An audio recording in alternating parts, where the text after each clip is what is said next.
Hello mga gwapo and gwapa, tara samahan niyo po ako sa aming agency. Andito po ako ngayon, tara pasok po tayo sa kanilang office.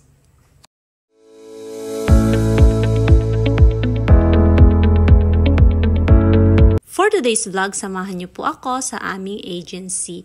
So kami po is pinag-report ng aming agency dahil aasikasuhin daw po namin ang mga list of documents na aming i-represent bago mag-visa appearance. So sasakay po akong tricycle.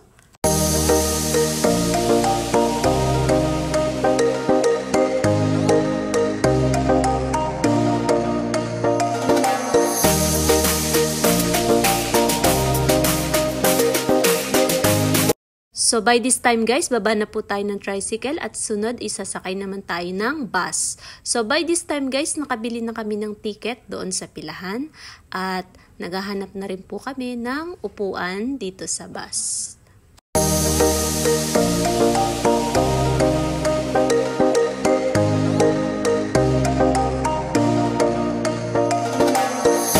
So, update lamang po guys, ang pamasahe pala is 125 mula Calamba to Magallanes.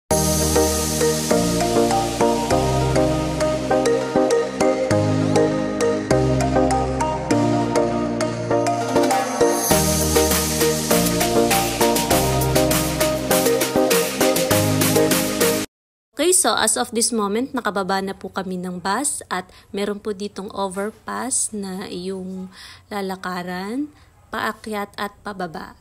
Okay?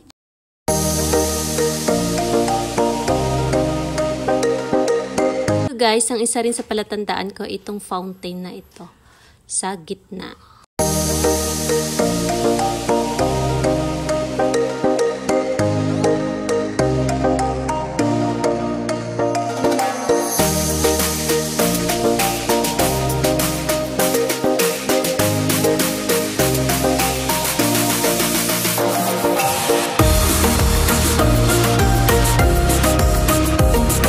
Dito guys, tatawid po tayo sa kabila para makarating tayo ng Evangelista Street. Okay?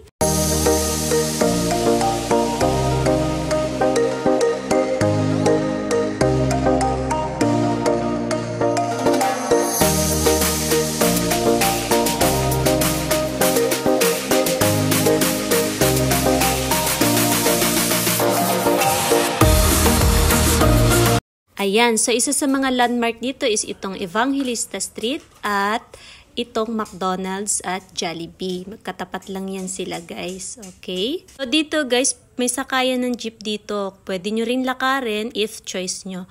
May mga landmark na lang ako ibibigay dito guys ha, kapag may nakita na kayong tulay at itong simbahan ng iglesia. Kulay gray yung simbahan. At itong BPI, yan. Pag nakita nyo na yan, malapit na kayo sa office ng Alju.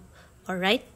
So, tara guys, pasok po tayo dito sa office ng aming agency.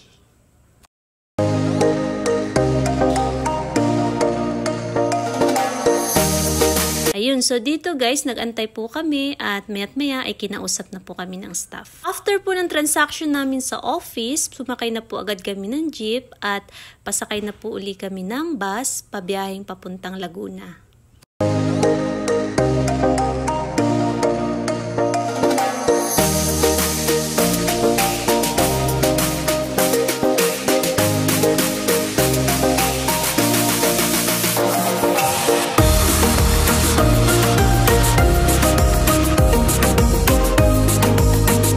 So, pauwi, same lang din po yung pamasahe, 125.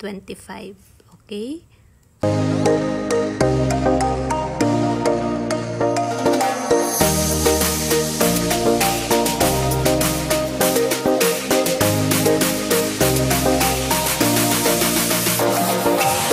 So, by that time guys, ako po ay naglalakad na, pauwi na sa aming bahay guys.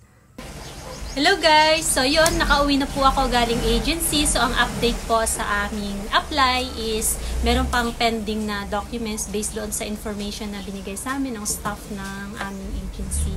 So, hindi muna kami magpo-proceed ng aming BLS appearance. Ayun, so once daw na mag-okay na at dumating na yung pending documents, magtutuloy-tuloy na yung aming process. Ayun, so gusto ko lang po magpasalamat guys sa mga sumuporta ng aking vlog, sa inyong panonood at lalong-lalo na po sa mga nag-subscribe. Maraming salamat po. At samahan niyo po ako sa aking journey papuntang Poland. This is Inday Guapa saying, if you have a dream, there to make it happen. Bye! Thank you all for watching this here.